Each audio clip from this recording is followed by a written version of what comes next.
Buen día a todos. El día de hoy hablaremos acerca de la catálisis homogénea. Como recordarán, la catálisis homogénea es aquella en donde los reactivos son utilizados en una misma fase, es decir, sólidos, líquidos o gases. Cabe aclarar que si nuestro medio de reacción implementamos calor, luz, presión, puede ayudar a activar nuestra reacción, pero eso no significa que sean considerados catalizadores. Los catalizadores son sustancias químicas que aumentan la velocidad de una reacción y que pueden recuperarse al final sin sufrir ninguna modificación. Si un catalizador disminuye la velocidad de reacción, son denominados inhibidores o catalizadores negativos. Sin embargo, dentro de nuestras reacciones catalíticas podemos tener envenenamiento de los catalizadores. A pesar de que es una reacción no deseable, en la industria química esto se puede tomar como una gran ventaja. Por ejemplo, la formación de eteno a partir de etino. Para llegar a esto nosotros necesitamos un reductor y en este caso utilizaríamos el catalizador de paladio. El catalizador de paladio me permite reducir el alquino para transformarlo a un alqueno. Sin embargo, si yo no llevo a cabo el envenenamiento del catalizador mediante un acetato de plomo, que sería en este caso, entonces el paladio seguiría reduciendo al alqueno hasta obtener un alcano, que sería nuestro etano. La función general de un catalizador consiste simplemente en suministrar un mecanismo adicional por medio del cual los reactivos puedan convertirse a productos.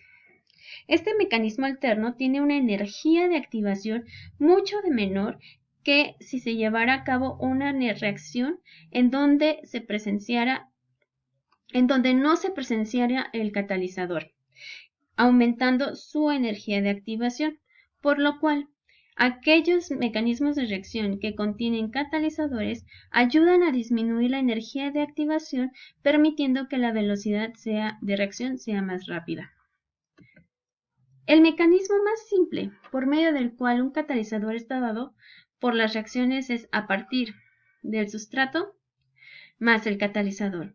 Esto, en una reacción en equilibrio, me va a formar lo que es el intermediario, que sería K1, el intermediario, en función de sus constantes de velocidad, K1 y K-1. El intermediario me tiene que generar mi producto y regenera el catalizador en la etapa 2. La velocidad de reacción por unidad de volumen va a ser igual a la velocidad de formación del producto por unidad de volumen, como lo podemos ver aquí. Como ustedes pueden ver, la velocidad de reacción de mis etapas está sustentada prácticamente en la etapa 2, en donde en la etapa 2, si ustedes ven, está en función de la concentración de un intermediario.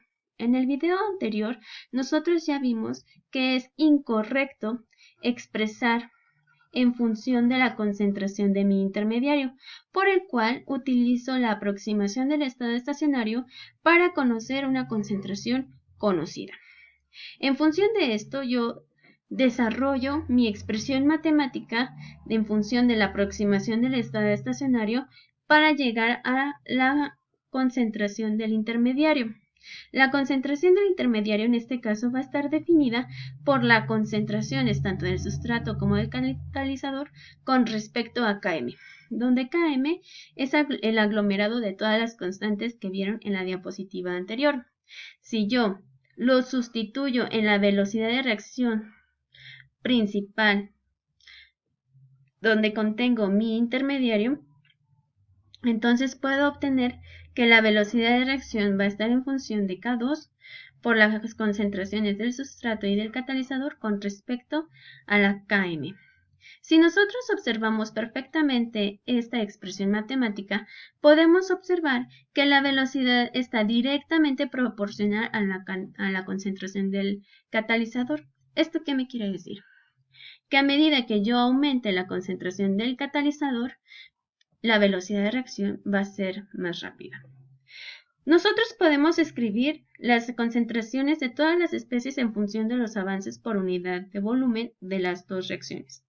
Es decir, el avance de reacción de la etapa 1 y el avance de la reacción en la etapa 2. Por lo tanto, la concentración del sustrato va a ser igual a la concentración del sustrato inicial menos el avance de reacción de la etapa 1, puesto que, como ven aquí, en la etapa 1, la concentración de mi sustrato se está consumiendo. En el siguiente, que sería la concentración del catalizador, seguiría lo mismo. Sería igual a la concentración inicial de mi catalizador menos el avance de la reacción de la etapa 1 más, porque se regenera ahora el catalizador en el avance de la reacción de la etapa 2. Lo mismo ocurre con el intermediario, en donde el avance de reacción de la etapa 1 es donde se genera y se consume en el avance de reacción de la etapa 2. Y el producto pues solamente lo obtenemos en el avance de la reacción de la etapa 2. Si yo sumando y restando las ecuaciones para la obtención de la concentración del sustrato y de la concentración, yo obtengo estas expresiones que me permitirían sustituirla en la variación de la concentración de mi intermediario con respecto al tiempo, en donde en estos pasos vemos que en el primer paso la concentración del producto se elimina. ¿Qué quiere decir esto? Que estamos reconociendo que partimos de una etapa inicial en la etapa 1 y en la etapa 1 nosotros no contenemos aún el producto. Continuando con el desarrollo algebraico, podemos determinar la concentración del intermediario, donde si se fijan están en función de las concentraciones iniciales del sustrato, del catalizador y de Km. Cabe mencionar que en el último paso algebraico, en donde tengo un intermediario elevado al cuadrado, se elimina. Quiere decir que como el intermediario contiene concentraciones tan pequeñas, todavía elevadas al cuadrado, estas se vuelven aún más pequeñas, por lo tanto, se hacen despreciables. Si yo sustituyo la expresión matemática de mi intermediario en la función principal que yo contenía, obtengo la siguiente expresión matemática. En función de esta expresión matemática, puedo obtener dos casos. En una, en donde el catalizador es más pequeño que la cantidad de la concentración del sustrato. Cuando sucede esto, en el denominador, el catalizador se elimina quedándome expresado de la siguiente manera. Si yo aplico la función inversa, obtengo que esta expresión matemática se parece a la ecuación de una línea recta, donde este sería y, esto sería mx y en este sería b. Si yo lo grafico en función del inverso de la velocidad inicial y en el inverso de la concentración del sustrato inicial, puedo determinar tanto la concentración del catalizador y K2 como el Km.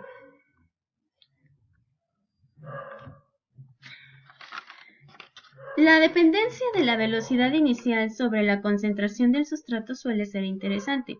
Si la concentración de mi sustrato es mucho menor que Km, entonces en el denominador la concentración del sustrato se hace 0, ¿sí?